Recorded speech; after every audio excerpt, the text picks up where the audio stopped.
Hi everyone, this is Anam. Welcome to PhD jobs and admission. So आज के इस video में हम एएमयू पीएचडी एंट्रेंस एग्जामिनेशन के लिए रिसर्च मेथडोलॉजी पर इम्पॉर्टेंट एमसीक्यूज देखने जा रहे हैं। तो जैसे कि आप सभी को पता है, एएमयू का पीएचडी एंट्रेंस एग्जामिनेशन आपका 2 से 8 मार्च के बीच में कंडक्ट करवाया जा रहा है।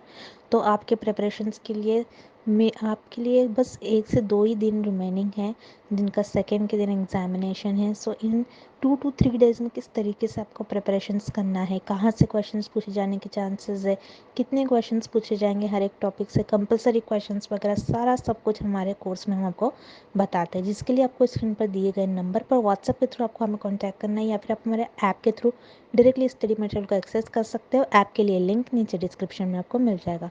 तो जैसे कि यहाँ पर आप देख सकते हो, मैं जल्दी से आपको बता दूं, रिसर्च मेथोडोलॉजी पेपर 1 का हम आपको कंप्लीट कोर्स प्रोवाइड करते हैं, जिसमें आपको वीडियो लेक्चर्स मिलेंगे और वीडियो लेक्चर्स आपको प्रीवियस ईयर क्वेश्चंस पर भी वीडियो लेक्चर्स देखने मिलेगा। थियोरी लेक्चर्स है, मोस्ट इंपॉर्टेंट क्वेश्चंस के भी लेक्चर्स हम आपको प्रोवाइड करते हैं। नोट्स है, आपको नोट्स जो है हर एक पॉइंट्स को हमने हाईलाइट कर रखा है, जो इंपॉर्टेंट पॉइंट्स है और जो जनरली इंटरव्यू में पूछे जाते हैं उन पॉइंट्स को हाईलाइट कर रखा है, जो कि आपके इंटरव्यू में काफी हेल्प करता है। आपके मॉक टेस्ट 40 मॉक टेस्ट है, जिसमें आपको 400 आपको एमसीक्यूज कवर होते हैं हर एक मॉक टेस्ट से। तो इस तरीके से 10 मॉक टेस्ट है, 40 into 10 इज 100, आपके 400 एमसीक्यूज यहाँ पर कवर होते हैं मॉक टेस्ट में, एंड 1500 प्रैक्टिस एमसीक्यूज पीडीएफ, जिसमें प्रीवियस ईयर क्वेश्चंस भी इन्वॉल्व है एएमयू के लिए। और ये जो सारा कंटेंट है आपको Hindi as well as English दोनों लैंग्वेजेस में देखने मिलेगा। अगेन इसके लिए आपको स्क्रीन पर दिए गए नंबर पर व्हाट्सएप के थ्रू कांटेक्ट करना है, या फिर आप हमारे ऐप के थ्रू डायरेक्टली स्टडी मटेरियल को एक्सेस कर सकते हो, जिसके लिए लिंक हम आपको नीचे comment section as well as description में भी प्रोवाइड कर रखते हैं। और साथ ही साथ पेपर 2 का भी हम आपको स्टडी मटेरियल प्रोवाइड करते हैं, नोट्स, मोस्ट एक्सपेक्टेड एमसीक्यूज, जिसमें कि आप सभी को पता है पेपर 2 में नोट्स और एमसीक्यूज आपको बहुत इंपॉर्टेंट रोल प्ले करेगा। पेपर 2 में हेल्प करेगा आपके मोस्ट इंपॉर्टेंट क्वेश्चन है, जो जनरली काफी सारी यूनिवर्सिटीज में पूछे गए पेपर 2 के लिए। तो जिससे कि आप देख सकते हो स्क्रीन पर काफी सारे सब्जेक्ट्स हमने लिख रखा है। तो इन सारे सब्जेक्ट्स का आपको स्टडी मटेरियल हम प्रोवाइड करते हैं, और इसके अलावा भी आपको किसी और सब्जेक्ट का स्टडी मटेरियल चाहिए तो आप हमें कमेंट कर बता सकते हो। सो पेपर 2 के लिए भी स्क्रीन पर दिए गए नंबर पर आप डायरेक्टली हमें कांटेक्ट कर सकते हो, या फिर आप हमारे ऐप के थ्रू भी पेपर 2 का स्टडी मटेरियल डायरेक्टली एक्सेस कर सकते हो। So that's it, and let's begin with the MCQs.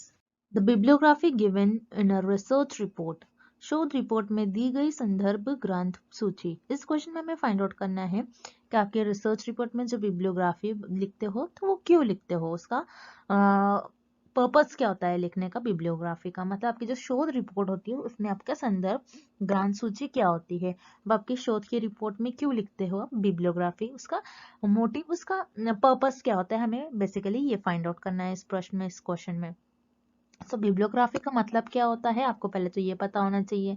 Bibliography क्या होता है, जिसे हम कहते हैं लिस्ट ऑफ रेफरेंसेस। आपको याद रखना है, बिब्लियोग्राफी को हम कहते हैं लिस्ट ऑफ रेफरेंसेस। रेफरेंसेस का मतलब क्या होता है कि अगर आप आपकी रिसर्च में किसी और रिसर्चर के अगर आप आपकी शोध में किसी और शोधकर्ता के इंफॉर्मेशन ले रहे हो, उनका कंटेंट यूज कर रहे हो, तो आपको उस शोधकर्ता का प्रॉपर नेम मेंशन करना होता है। मतलब जो भी आपने जिस भी रिसर्चर का आपने कंटेंट लिया होता है, इंफॉर्मेशन ली होती है, उनका प्रॉपर आपको नेम मेंशन करना होता है, उसे हम कहते हैं रेफरेंसेस। अब आपकी जो बिब्लियोग्राफी होता है, बिब्लियोग्राफी का मतलब होता है एक से ज्यादा रेफरेंसेस को हम कहते हैं बिब्लियोग्राफी। अगर आप आपकी रिसर्च में कुछ बहुत सारे रेफरेंसेस यूज कर रहे हो तो हम उसको कहते हैं बिब्लियोग्राफी। तो बिब्लियोग्राफी आप आपके रिसर्च रिपोर्ट के एक्स्ट्रा चैप्टर्स में लिखते हो, जो सप्लीमेंट्री चैप्टर्स होते हैं उसमें आप आपके बिब्लियोग्राफी को लिखते हो। सो याद रखिएगा, बिब्लियोग्राफी क्यों हम लिखते हैं रिसर्च रिपोर्ट में, ताकि जो रीडर्स है आपके, जो भी आगे रीड करेगा आपके रिसर्च रिपोर्ट को, और उसमें जो भी पर्सन का इंटरेस्ट होगा, ताकि वो उनके इंटरेस्ट एरिया को हेल्प कर सके, वो आगे फर्दर और रिसर्च कर सके, इसलिए बिब्लियोग्राफी लिखा जाता है आपके रिसर्च रिपोर्ट में। सो इस क्वेश्चन का आपका सही आंसर हो जाएगा option A, helps those interested in further research. भावी शोध के इच्छुक शोधकर्ताओं के लिए सहायक होती है। सो यहाँ पर जो आपका ऑप्शन ए है ये सही हो जाएगा। मतलब जो भी आगे रिसर्च करने वाले हैं फर्दर रिसर्च में जिसको और इंटरेस्ट होगा उस टॉपिक में, वो उस टॉपिक को देखकर आगे और रिसर्च कर सकते हैं। सो यहाँ पर जो आपका ऑप्शन ए है ये सही हो जाएगा। सो बिब्लियोग्राफी का मेन एम यही होता है, इसीलिए हम रेफरेंसेस लिखते हैं ताकि जो दूसरे रीडर्स है उनका इंटरेस्ट अगर कुछ टॉपिक में तो वो आगे फर्दर रिसर्च कर सके। सो यहाँ पर आपका ऑप्शन है सही हो जाएगा। अब जो इनकरेक्ट ऑप्शन है उन्हें भी हम एक बार देख लेते हैं। Option B shows vast knowledge of the researcher, शोधकर्ताओं के विस्तृत ज्ञान को दर्शाती है। नहीं, हम बिब्लियोग्राफी इसलिए नहीं लिखते हैं कि दिखावा कर सके रिसर्चर, मतलब उनकी जितनी नॉलेज है उनका शो ऑफ कर सके, इसलिए बिब्लियोग्राफी नहीं लिखा जाता है। सो यहाँ पर आपका ऑप्शन भी गलत हो जाएगा, ये ऑब्वियसली नेगेटिव पॉइंट है। सो यहाँ पर आपका ऑप्शन भी गलत हो जाएगा। उसी तरीके से option C has to be exhaustive, मतलब संपूर्ण होनी चाहिए, बहुत ज्यादा नहीं होनी चाहिए आपकी बिब्लियोग्राफी, ये ऐसा, ये भी ऑप्शन सी भी इनकरेक्ट है, ऐसा भी नहीं होना चाहिए।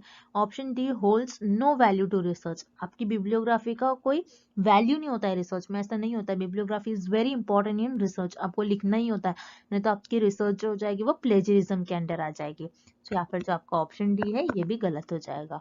तो बिब्लियोग्राफी का मेन एम होता है helps those interested in further research. तो यहाँ पर जो आपका ऑप्शन ए है, जो आपका विकल्प ए है, इस क्वेश्चन का सही आंसर हो जाएगा। Next, the validity which is assessed by checking measurement instrument against some future outcome is, वैधता जिसका आकलन कुछ भविष्य के परिणामों के खिलाफ माप उपकरण की जांच करके किया जाता है। इस क्वेश्चन में हमें वैलिडेशन से रिलेटेड कुछ ऑप्शंस गिवन है, हमें बताना है कि कौन सी वैलिडिटी की डेफिनेशन होगी। सो इस डेफिनेशन में हमें बता रहा है कि एक वैलिडेशन है, आपने क्या किया, कुछ आप चीजों को, इंस्ट्रूमेंट को मेजर कर रहे हो, तो आपने फ्यूचर में जो मेजरमेंट आ सकता है उसका आपने कुछ गेस किया कि आपके फ्यूचर का आउटकम ऐसा आ सकता है। सो आपने यहाँ पर फ्यूचर के बारे में कहा है, तो कौन सी वैलिडिटी की डेफिनेशन होगी हमें ये पता करना है। तो याद रखिएगा आप क्या कर रहे हो यहाँ पर, वैलिडिटी से रिलेटेड हमें बहुत सारे टर्म्स गिवन है, और हमें जो भी टर्म गिवन है ये वैलिडिटी की डेफिनेशन से सारी, सॉरी वैलिडिटी के टाइप्स से सारे। सो वैलिडिटी होती क्या है आपको ये पता होना चाहिए। वैलिडिटी क्या होती है, जिसके पीछे कुछ ना कुछ लॉजिक हो, उसके जो रीजनलेस हो, इसका कुछ रीजन नहीं होता लेकिन लॉजिक हो, उसे हम कहते हैं वैलिडिटी। अब जैसे मान लीजिए फॉर एग्जाम्पल दिन है, दिन के बाद रात आएगा, तो इसके पीछे कोई रीजन नहीं है, आप कहोगे कि ये लॉजिक है, ये एक लॉजिक है, दिन के बाद रात ही आता है। सो यहाँ पर कोई रीजन नहीं है लेकिन लॉजिक है, उसे हम कहते हैं वैलिडिटी। सो यहाँ पर हमें वैलिडिटी की कुछ टाइप्स की मैंने हमें बताना है, इन टाइप्स में से ये कौन से वैलिडिटी की डेफिनेशन होगी। सो जैसे कि इस डेफिनेशन में हमें बता रहा है, आपने क्या किया, जो फ्यूचर में आउटकम है, फ्यूचर में जो मेजरमेंट आ सकते हैं आपने उसको बताया है। सो फ्यूचर में आ रहा है मतलब यहाँ पर आपने फ्यूचर के बारे में गेस करा, ऐसा हो सकता है, ऐसे आ सकते हैं मेजरमेंट। सो यहाँ पर आप क्या कर रहे हो, कुछ प्रिडिक्ट कर रहे हो, यहाँ पर गेस कर रहे हो। सो ये वैलिडिटी, कौन सी वैलिडिटी की डेफिनेशन होगी, प्रिडिक्टिव वैलिडिटी, मतलब अनुमानित की वैधता। सो ये वैधता किस वैधता की डेफिनेशन होगी, प्रिडिक्टिव वैलिडिटी, प्रिडिक्टिव वैधता की, जिसमें आप कुछ गेस कर रहे हो फ्यूचर के बारे में, आप पहले से बता दे रहे हो कि ऐसा हो सकता है, आपके कुछ गेसेस कर रहे हो, प्रिडिक्ट कर रहे हो, उसे हम कहते हैं प्रिडिक्टिव वैलिडिटी। सो आपको जो डेफिनेशन गिवन है ये आपको प्रिडिक्टिव वैलिडिटी मतलब अनुमानित की वैधता की भाषा गिवन है। सो यहाँ पर आपकी जो डेफिनेशन गिवन है ऑप्शन बी की डेफिनेशन गिवन है। अब जो हमें इनकरेक्ट ऑप्शंस गिवन है उन्हें भी हम देख लेते हैं, ये क्या होती है। फेस वैलिडिटी, फेस वैलिडिटी का मतलब होता है जिसको आप देखकर ही बता दो। जैसे मान लीजिए मैंने आपको एक पेपर दिया और उसमें सारे नंबर्स है, आप एडिशन, सब्सट्रैक्शन, मल्टीप्लिकेशन, तो आप उससे देखकर क्या कहोगे कि ये मैथ्स का पेपर है। बेसिकली मैंने आपको मैथ्स का पेपर दिया, आप उससे देखकर डायरेक्टली बोल दोगे कि आप ये मैथ्स का पेपर है। तो आपने क्या किया, देख कर ही आपको पता चल गया, आपने रीड करा उसको फेस से ही, आपको देख कर ही पता चल गया कि ये फेस वैलिडिटी, मतलब आपने एक बार देख लिया और आपको पता चल गया कि इस पेपर में कौन सा कंटेंट लिखा है। सो उसे हम कहते हैं फेस वैलिडिटी, अग्राभाग की वैधता। सो फेस वैलिडिटी जिसे हम देख कर ही पता कर रहे हैं, यहाँ पर देख कर रहे हैं, कुछ पता कर रहे हैं, आप आने वाले जो फ्यूचर है, आने वाले समय के बारे में आप कुछ भविष्यवाणी कर रहे हैं। सो उसे हम फेस वैलिडिटी नहीं कहेंगे। सो यहाँ पर आपका विकल्प ए गलत हो जाएगा, ऑप्शन ए रॉन्ग हो जाएगा। उसी तरीके से ऑप्शन सी कॉन्करेंट वैलिडिटी जिसे हम कहते हैं समवर्ती की वैधता। कॉन्करेंट कॉन्करेंट क्या होता है, जब करंट में है, और कॉन्करेंट मतलब यहाँ पर कोई दो फेनोमेना होते हैं, एक फेनोमेना अगर अकर होता है तो उसके बेसिस पर आप गेस करते हो कि वो ऐसा ही हो सकता है। जैसे मान लीजिए कोई स्टूडेंट है, उस स्टूडेंट ने प्रैक्टिकल में अच्छा परफॉर्म किया, तो वैसे क्या कहूंगी, वो थ्योरी में भी अच्छा परफॉर्म करेगा। तो यहाँ पर कोई दो फेनोमेना है, इसको मैं कंपेयर कर रही हूँ, उसके बेसिस पर मैं बता रही हूँ। सो कॉन्करेंट क्या होता है, एक फेनोमेना के अकर होने पे मैं दूसरे को बता रही हूँ उसका क्या स्टेटस होगा। सो उसे कहते हैं हम कॉन्करेंट वैलिडिटी। सो हमें जो डेफिनेशन गिवन है, कॉन्करेंट वैलिडिटी की भी डेफिनेशन नहीं गिवन है, बल्कि यहाँ पर आप फ्यूचर के बारे में जो मेजरमेंट आएंगे उनका कुछ आउटकम बता रहे हो, सो ये प्रिडिक्टिव वैलिडिटी की डेफिनेशन होगी। सो इस प्रश्न का आपका सही विकल्प हो जाएगा विकल्प B, option B, predictive validity. Next, which one is not a graphic representation of data? कौन सा आंकड़ों की ग्राफिक प्रस्तुति नहीं करता है? इस क्वेश्चन में हमें ये बताना है कि दिए गए ऑप्शंस में से कौन सा एक ऐसा ऑप्शन है जिसमें हमारे पास जो भी डेटा होता है उस डेटा को हम ग्राफिक रिप्रेजेंटेशन नहीं कर सकते, उसको हम ग्राफिकल वे में प्रेजेंट नहीं कर सकते। मतलब इस प्रश्न में हमें ये पता लगाना है कि कौन सा ऐसा विकल्प है जिसे हम, हमारे पास जो भी आंकड़े होंगे उस ऑप्शन में जो भी हमारे पास आंकड़े होंगे उस आंकड़ों को हम ग्राफिक प्रस्तुति नहीं दिखा सकते हैं, नहीं कर सकते हैं ग्राफिकल वे में से प्रेजेंट। सो याद रखिएगा, histogram, bar chart and frequency polygon. So इन तीनों को भी हम ग्राफिकल वे में प्रेजेंट कर सकते हैं। अब हिस्टोग्राम, बार चार्ट और फ्रीक्वेंसी पॉलीगॉन ये दिखते कैसे हैं, तो हम इस डायग्राम के थ्रू समझते हैं। सो ये है आपका हिस्टोग्राम। हिस्टोग्राम कुछ इस तरीके से दिखता है जिसमें जो बार्स प्रेजेंट होते हैं ग्राफ में एक दूसरे से ज्वाइंट होते हैं, मिले हुए होते हैं। जैसे कि आपको बस डायग्राम याद रखना है, आपको मैटर नहीं देखना है, बस आपको डायग्राम याद रखना है। हिस्टोग्राम में जो बार्स होते हैं एक दूसरे से मिले हुए थे। जैसे फॉर एग्जाम्पल यहाँ पर हम देख रहे हैं नंबर ऑफ एम्प्लॉयज, कितने एम्प्लॉयज एक कंपनी में काम कर रहे हैं, और सैलरी, उनकी सैलरी कितनी है, थाउजेंड्स में हमें सैलरीज गिवन है। अब जैसे कि इस डायग्राम से देखकर हमें यह पता चल रहा है ग्राफिकल वे में कि कितने लोगों की सैलरी कितनी हो सकती।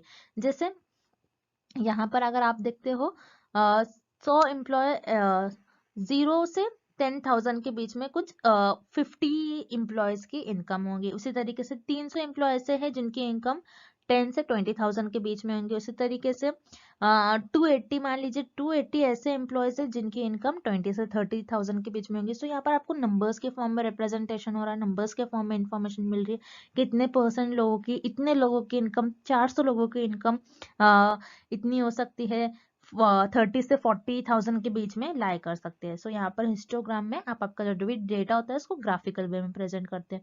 उसी तरीके से बार चार्ट, बार चार्ट कुछ इस तरीके से दिखता है।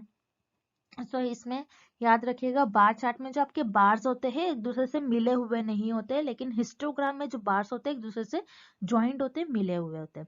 जैसे आप देख रहे हो, this is diagram of bar chart. Bar chart में जैसे वाई एक्सिस पर हमें नंबर ऑफ चिल्ड्रंस गिवन है और उनके फेवरेट कलर हमें गिवन है। तो यहाँ पर 8 चिल्ड्रन ऐसे जिनको रेड कलर पसंद है। उसके बाद मान लीजिए 7 और 7.8 चिल्ड्रन ऐसे होंगे जिनको ब्लू कलर पसंद है। फिर 4.5 ऐसे चिल्ड्रन होंगे जिनको ग्रीन कलर पसंद है।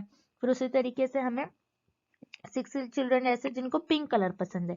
तो यहाँ पर भी आपको जो डेटा मिल रहा है, आप ऐसा बोल सकते हो, ऐसा भी आप कह सकते हो डेटा को एनालाइज करके एवरेज जो लोग है, ज्यादातर जो बच्चे हैं, ज्यादातर जो चिल्ड्रन है उनको येलो कलर पसंद है। तो हम ऐसा कर सकते हैं, मतलब नंबर्स के फॉर्म में आपको ग्राफिकल वे में आप डेटा को रिप्रेजेंट कर सकते हो ग्राफ के थ्रू। उसी तरीके से फ्रीक्वेंसी पॉलीगॉन क्या होता है, फ्रीक्वेंसी पॉलीगॉन कुछ इस तरीके से दिखता है। तो फ्रीक्वेंसी पॉलीगॉन याद रखिए हिस्टोग्राम की तरह ही होता है। सो फ्रीक्वेंसी पॉलीगॉन क्या होता है, हिस्टोग्राम ही होता है, लेकिन उसमें जो आपका पॉइंट्स होते हैं आप उनको मिला देते हो। जैसे हिस्टोग्राम में ये जो मिडिल पॉइंट होगा इसे मैं मिला दूंगी, इस सारे मिडल्स पॉइंट को मैं मिला दूंगी, तो ये आपका बन जाएगा फ्रीक्वेंसी पॉलीगॉन। उसी तरीके से इस ग्राफ में बताया है। फ्रीक्वेंसी पॉलीगॉन में आप बताते हैं कि कहाँ डेटा कितना कम ज्यादा हो रहा है। जैसे कि यहाँ पर हर एक पॉइंट को हमने क्या कर दिया, मिला दिया। सो ये हो जाता है आपका फ्रीक्वेंसी पॉलीगॉन। अगर आप फ्रीक्वेंसी पॉलीगॉन का ग्राफ देखोगे तो आपको कुछ इस तरीके से नजर आएगा। फ्रीक्वेंसी पॉलीगॉन ऐसा कुछ दिखेगा। सो फ्रीक्वेंसी पॉलीगॉन क्या होता है, हिस्टोग्राम का ही जो पॉइंट होते हैं, मिडिल पॉइंट को हम ज्वाइन करते जाते हैं और कुछ इस तरीके से आपका ग्राफ दिखता है फ्रीक्वेंसी पॉलीगॉन का। तो हिस्टोग्राम बार चार्ट है, फ्रीक्वेंसी पॉलीगॉन को हम ग्राफिकल वे में रिप्रेजेंट कर सकते हैं। लेकिन टेबल को हम ग्राफिकल वे में रिप्रेजेंट नहीं करेंगे, क्योंकि टेबल में हर एक टाइप की इंफॉर्मेशन होती है, आपको नंबर्स के फॉर्म में इंफॉर्मेशन नहीं मिलेगी। सो बेसिकली जो टेबल होता है, टेबल में जो भी आपके पास डेटा होता है, उसको हम ग्राफिक वे में रिप्रेजेंट नहीं करते। सो इस क्वेश्चन का आपका राइट आंसर हो जाएगा option C, table. Next, arrange the following steps followed in framing research design for empirical study in correct order. अनुभवजन्य अध्ययन के लिए अनुसंधान डिजाइन तैयार करने में अपनाए गए निम्नलिखित चरणों को सही क्रम में व्यवस्थित करो। इस क्वेश्चन में हमें फाइंड आउट करना है कि अगर आप एम्पायरिकल स्टडी परफॉर्म कर रहे हो तो उस केस में आप रिसर्च डिजाइन फ्रेम करते हो। सो रिसर्च डिजाइन फ्रेम करने के लिए आप कौन कौन से स्टेप्स फॉलो करोगे, उन्हें हमें करेक्ट ऑर्डर में अरेंज करना है। तो यहाँ पर एम्पायरिकल स्टडी क्या होती है, जो आप आपके ऑब्जर्वेशंस की बेसिस पर, जिसमें आप एक्सपेरिमेंट्स परफॉर्म करते हैं, आप रियलिटी में उसको परफॉर्म करते हो, सो उसे हम कहते हैं एम्पायरिकल स्टडी। अब एम्पायरिकल स्टडी के लिए आप रिसर्च डिजाइन तैयार कर रहे हो। रिसर्च डिजाइन मतलब कि अनुसंधान डिजाइन तैयार कर रहे हो। रिसर्च डिजाइन क्या होती है, जिसमें आप सारी प्लानिंग करते हो कि मैं इस तरीके से डेटा कलेक्ट करने वाली हूँ, मैं ये सैम्पलिंग टेक्निक मेथड यूज करूंगी, इस मेथड से मैं डेटा कलेक्ट करूंगी, उसके बाद मैं इसको किस तरीके से एनालाइज करूंगी, फिर मैं कहाँ के लोगों को लूंगी, किस पॉपुलेशन पर मैं रिसर्च करूंगी, ये सारी चीज आप डिसाइड कर लेते हो। बेसिकली यहाँ पर प्लानिंग करते हैं कि आप किस तरीके से रिसर्च को परफॉर्म करने वाले हो, स्टडी को आप परफॉर्म करने वाले हो। सो यहाँ पर हमें पूछ रहा है इस क्वेश्चन में कि अगर आप एम्पायरिकल स्टडी परफॉर्म करें तो उसकी आप रिसर्च डिजाइन आप उसको तैयार कर रहे हो, आपके अनुसंधान डिजाइन को अगर आप तैयार कर रहे हो तो दिए गए जो हमें ऑप्शन से दिए गए पॉइंट्स है उनको हमको एक करेक्ट ऑर्डर में अरेंज करना है। पहले हम क्या इंक्रीज, मतलब पहले हम क्या डिसाइड करते हैं, फिर उसके बाद किस तरीके से पूरी रिसर्च स्टडी को हम परफॉर्म करेंगे, हमें बता करना है। तो याद रखिए, जब भी आप एम्पायरिकल स्टडी परफॉर्म करते हैं, जब भी आप रियल में एक्सपेरिमेंट्स परफॉर्म करते हैं, ऑब्जर्व करते हैं चीजों को, तो सबसे पहले अगर आप डेटा कलेक्ट कर रहे हो, आप रिसर्च स्टडी परफॉर्म कर रहे हो, तो सबसे पहले आप आपका यूनिवर्स को आइडेंटिफाई करोगे। तो यहाँ पर जो आपका फर्स्ट पॉइंट है ये फर्स्ट हो जाएगा। मतलब आपकी जो यूनिवर्स है, जिसे हम पॉपुलेशन भी कहते हैं, यूनिवर्स को पॉपुलेशन भी कहते हैं, मतलब आपकी जो पूरी पॉपुलेशन है जिस पर आप स्टडी करने वाले हो उनको आइडेंटिफाई करते हो, उनको आप पहचान कर लेते हो, मतलब कि जो ब्रह्मांड है उसकी आप पहचान कर लेते हो। देन उसके बाद सैम्पलिंग टेक्निक आप डिसाइड कर लेते हो। फिर आपका सेकेंड पॉइंट है, सेकेंड आ जाएगा, मतलब आप पॉपुलेशन में से जिन जिन मेंबर्स को सिलेक्ट कर रहे हो, आप ये बताते हैं कि मैं उनको किस मेथड से सिलेक्ट करने वाला हूँ या फिर करने वाली हूँ, कि मैं प्रोबेबिलिटी मेथड से, मतलब मैं पॉपुलेशन में से, यूनिवर्स में से मेंबर्स को रैंडमली सिलेक्ट करने वाला हूँ, या फिर यूनिवर्स में से या फिर पॉपुलेशन में से जो मेरे सैंपल्स चुनूंगा मैं अपने कन्वीनियंस, जजमेंट और पर्पस के अकॉर्डिंग चुनने वाला हूँ। इस तरीके से आप सैम्पलिंग टेक्निक डिसाइड कर लेते हो। अब अपने सैम्पलिंग टेक्निक डिसाइड कर आपके मेंबर्स को आपने चुन लिया, देन आप इनसे क्या करोगे, डेटा कलेक्ट करोगे, मतलब डेटा कलेक्ट करने के लिए आप टूल यूज करोगे। तो यहाँ पर जो आपका फोर्थ पॉइंट है ये आपका थर्ड हो जाएगा, मतलब डेटा कलेक्शन टूल, डेटा संग्रहण उपकरण, ये आपका थर्ड पॉइंट हो जाएगा। मतलब इन लोगों से आप जिस तरीके से डेटा कलेक्ट करने वाले उसका टूल यूज करोगे, कि आप क्वेश्चनर्स के थ्रू डेटा कलेक्ट करने वाले ये डिसाइड कर लोगे, या फिर आप इंटरव्यू के थ्रू, या फिर आप ऑब्जर्वेशंस के थ्रू, और पॉपुलेशन में से आपके जो सैंपल्स है उनमें से आप उनसे डेटा कलेक्ट करोगे, आप टूल डिसाइड कर लेते हो बेसिकली। सो यहाँ पर आपने फोर्थ पॉइंट जो है आपका थर्ड हो जाएगा। फिर उसके बाद आपका डायरेक्टली सिक्स पॉइंट आ जाएगा, मतलब आपको जो भी डेटा मिलेगा आपने डेटा टूल सेलेक्ट कर लिया, उससे डेटा आपने डेटा कलेक्ट करोगे, डेटा टूल सेलेक्ट करने के बाद आप डेटा कलेक्ट करोगे, और आपके पास जो भी डेटा आ गया आप उसको टैबुलेशन मोड में फिक्स कर दोगे, मतलब आपके पास एक टेबल होता है, उस टेबल में आप सारी इंफॉर्मेशन आप फिल कर दोगे। सो यहाँ पर जो आपका सिक्स्थ पॉइंट है ये आपका फोर्थ पॉइंट हो जाएगा, मतलब डेटा संग्रहण और सारणीकरण वैध। सो यह हो गया आपका फोर्थ पॉइंट। देन उसके बाद आपका लास्ट जो पॉइंट बच गया फोर्थ, फिर उसके बाद जो लास्ट पॉइंट बच गया आपका वो हो जाएगा फोर्थ पॉइंट के बाद थर्ड थर्ड आपका आ रहा है, यहाँ पर थर्ड है आपका डेटा एनालिसिस एंड इंटरप्रिटेशन, मतलब ये 5th पॉइंट आ जाएगा आपका। जो थर्ड पॉइंट यहाँ पर गिवन है ये आपका 5th आ जाएगा।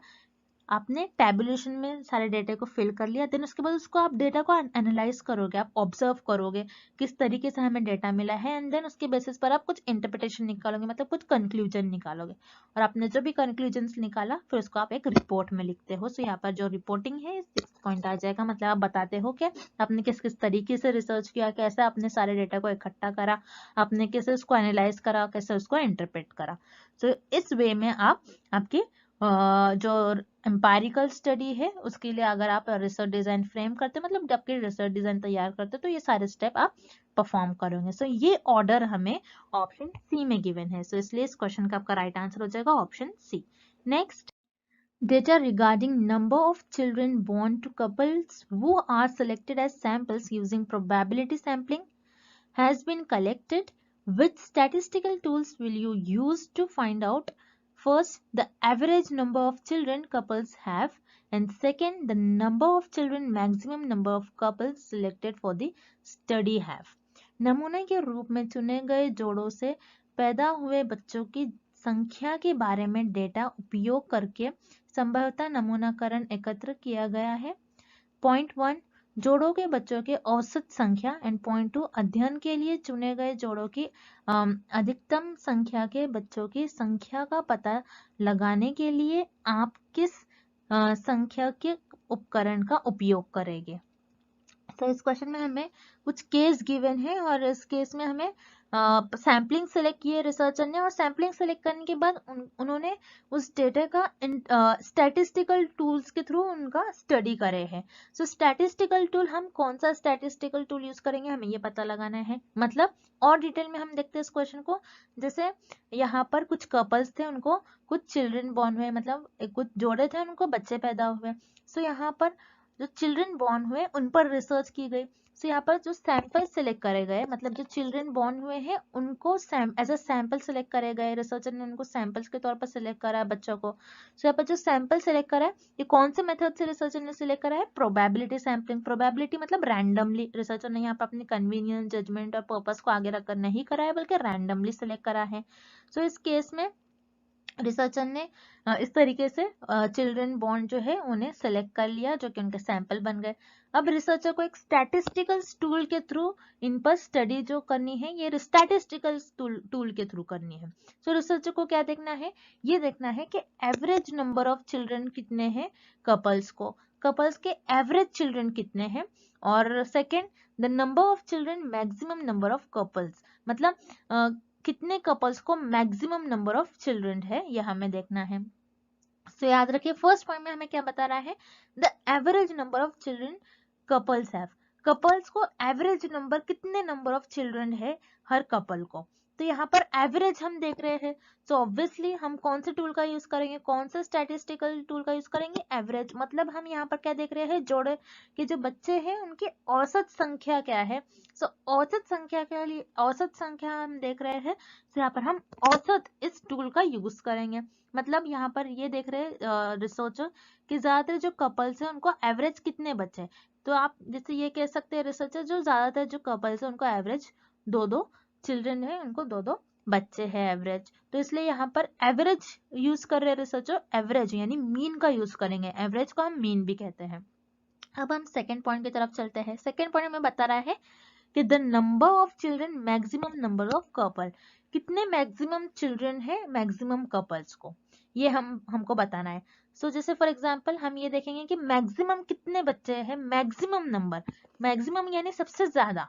सो याद रखिएगा मैक्सिमम जब भी वर्ड आता है उसके लिए हम मोड यूज करते हैं। मोड क्या होता है, मोड ये बताता है आपके पास जो भी डेटा होता है उस डेटा में एक ऐसा नंबर जो सबसे मैक्सिमम बार, सबसे ज्यादा बार रिपीट होता है वो नंबर, उससे हम उसे कैलकुलेट करने के लिए हम मोड का यूज करते हैं। मोड का मतलब ही होता है ऐसा नंबर जो आपके डेटा में सबसे ज्यादा बार रिपीट हो, उसे हम कहते हैं मोड। सो यहाँ पर फर्स्ट पॉइंट में रिसर्चर को एवरेज नंबर ऑफ चिल्ड्रन देखना था कपल्स के पास, तो यहाँ पर एवरेज नंबर ऑफ चिल्ड्रन देखना है इसलिए हम एवरेज यानी मीन का यूज करेंगे। एंड मोड, मोड मतलब जो सबसे ज्यादा बार क्वांटिटी आ रही है, मतलब रिसर्चर को यही देखना है मैक्सिमम नंबर ऑफ चिल्ड्रन कितने हैं मैक्सिमम कपल्स को। तो यहाँ पर रिसर्चर जो है मोड का यूज करेंगे। सो औसत एंड मोड, इन दोनों स्टैटिस्टिकल टूल का यूज करेंगे रिसर्चर्स स्टडी को परफॉर्म करने के लिए। सो यहाँ पर जो आपको ऑप्शन ए है ये सही हो जाएगा। सो मीडियन हम देख लेते हैं। मीडियन क्या होता है? एवरेज एंड मीडियन गिवन है हमें ऑप्शन 2। मीडियन क्या होता है? Middle value. सो हमें मिडिल वैल्यू नहीं पता करना है इस स्टडी में। सो यहाँ पर आपका ऑप्शन बी इनकरेक्ट हो जाएगा। उसी तरीके से ऑप्शन सी अरिथमेटिक मीन और एवरेज। सो याद रखिए अरिथमेटिक मीन ही होता है आपका, और एवरेज ये भी मीन होता है। सो औसत और औसत ये तो नहीं होगा आपका ऑप्शन से, यहाँ पर आपका ऑप्शन सी इनकरेक्ट हो जाएगा। उसी तरीके से option D median and mode, मतलब माध्य का विधा। सो मीडियन जो आपकी मिडिल वैल्यू है, मोड ऐसी वैल्यू जो सबसे ज्यादा बार रिपीट हो रही है। सो यहाँ पर आपका ऑप्शन डी भी इनकरेक्ट हो जाएगा। सो इस क्वेश्चन का आपका राइट आंसर हो जाएगा ऑप्शन ए। इस स्टडी को परफॉर्म करने के लिए रिसर्चर एवरेज एंड मोड इस स्टैटिस्टिकल टूल का यूज करेंगे। Next, origin of hypothesis lies in, परिकल्पना का मूल उत्पत्ति किसमें निहित है। इस क्वेश्चन में हमें फाइंड आउट करना है आपकी जो हाइपोथेसिस है, हाइपोथेसिस का ओरिजिन क्या होता है, मतलब हाइपोथेसिस आप किस बेसिस पर ले डाउन करते हैं आपकी रिसर्च में, मतलब परिकल्पना की मूल उत्पत्ति किस पे निधन होती है, हमें यह पता करना है। सो परिकल्पना जिसे हम हाइपोथेसिस कहते हैं, हाइपोथेसिस क्या होता है? हाइपोथेसिस आपका एक टेंटेटिव स्टेटमेंट होता है। टेंटेटिव का मतलब है टेम्पररी स्टेटमेंट, जो आप कुछ समय के लिए मान लेते हो। सो आपका जो हाइपोथेसिस का स्टेटमेंट होता है, ये रिसर्चर के आपके जो शोधकर्ता होते हैं उनके एक्सपीरियंस, उनके ऑब्जर्वेशंस और उनके अजम्पशंस, उनके गेसेस पर बेस्ड होता है। मतलब उनको उस पर्टिकुलर टॉपिक पे एक्सपीरियंस होगा, उनको इन्फॉर्मेशन होंगी, उस टॉपिक की बैकग्राउंड इन्फॉर्मेशन होंगी। तो आपकी जो हाइपोथेसिस होती है, परिकल्पना होती है, ये आपके और रिसर्चर के अजम्पशंस और गेसेस पर बेस्ड होता है, उसे हम कहते हैं हाइपोथेसिस और परिकल्पना। और रिसर्चर कुछ समय के लिए मान लेते हैं, ऐसा करने से ऐसा हो सकता है। अगर आप कोई चीज को अजम्पशन कर रहे हो, किसी चीज पर आप अजम्पशन और गेसेस ले डाउन कर रहे हो, सो उस विषय पर, उस टॉपिक पर आपकी कुछ ना कुछ बैकग्राउंड इन्फॉर्मेशन होनी चाहिए, आपका उसमें कुछ ना कुछ इन्फॉर्मेशन, आपके एक्सपीरियंस, आपकी नॉलेज होनी चाहिए, आपको उस पर्टिकुलर सब्जेक्ट में, टॉपिक में कुछ ना कुछ बैकग्राउंड इन्फॉर्मेशन होनी चाहिए। सो आप हाइपोथेसिस तभी ले डाउन करोगे, और हाइपोथेसिस आप किस बेसिस पर ले डाउन करते हैं कि आपके उस पर्टिकुलर सब्जेक्ट, टॉपिक में कुछ ना कुछ आपको बैकग्राउंड इन्फॉर्मेशन होनी चाहिए, मतलब पृष्ठभूमि ज्ञान की समृद्धि। सो यहाँ पर आपके जो ऑप्शन डी है, मतलब रिचनेस ऑफ बैकग्राउंड नॉलेज, यहाँ पर आपका विकल्प डी इस क्वेश्चन का सही आंसर हो जाएगा। अब जो रिमेनिंग ऑप्शन है उन्हें भी हम एक बार देख लेते हैं। Data collection during research, research में आप डेटा कलेक्ट कर रहे हो। सो रिसर्च में डेटा कलेक्ट करने के लिए आप हाइपोथेसिस नहीं ले डाउन करते हो। तो यहाँ पर जो आपका ऑप्शन है ये इनकरेक्ट हो जाएगा, बिकॉज आप हाइपोथेसिस किस बेसिस पर ले डाउन करते हो? आपकी बैकग्राउंड नॉलेज पर, ना कि आपको जो डेटा कलेक्ट करने वाले उसके बेसिस पर। Then option B result obtained after data analysis, मतलब आंकड़े विश्लेषण के बाद परिणामों का प्राप्ति, मतलब आपको जो रिजल्ट मिल रहा है डेटा एनालिसिस के बाद, आपको जो रिजल्ट मिलेंगे उसके बेसिस पर, आपको तो पता नहीं है आपको रिजल्ट क्या मिलेंगे, आपने बस आपकी जो नॉलेज है उसकी बेसिस पर आपने हाइपोथेसिस ले डाउन करी है। आपको रिजल्ट क्या मिलने वाले है आपको तो पता नहीं होता है जब आप हाइपोथेसिस ले डाउन करते हो। सो यहाँ पर आपका जो ऑप्शन भी है ये ऑब्वियसली इनकरेक्ट है। Then option C interpretation of result, मतलब परिणाम की व्याख्या, मतलब रिजल्ट के इंटरप्रिटेशन, मतलब रिजल्ट क्या आने वाला है उसके बेसिस पर आप हाइपोथेसिस नहीं ले डाउन करते हो। अगेन आपको जो बैकग्राउंड इन्फॉर्मेशन होती है, आपकी जो एक्सपीरियंस होता है, आपका जो उस पर्टिकुलर टॉपिक में इंटरेस्ट होता है, उसी के बेसिस पर आप हाइपोथेसिस ले डाउन करते हो। तो यहाँ पर आपका जो ऑप्शन सी है, विकल्प सी है, ये भी गलत हो जाएगा। इस क्वेश्चन का करेक्ट ऑप्शन हो जाएगा आपका option D, richness of background knowledge, पृष्ठभूमि ज्ञान की समृद्धि। एंड आज के लिए बस इतना ही, and thank you for watching this video.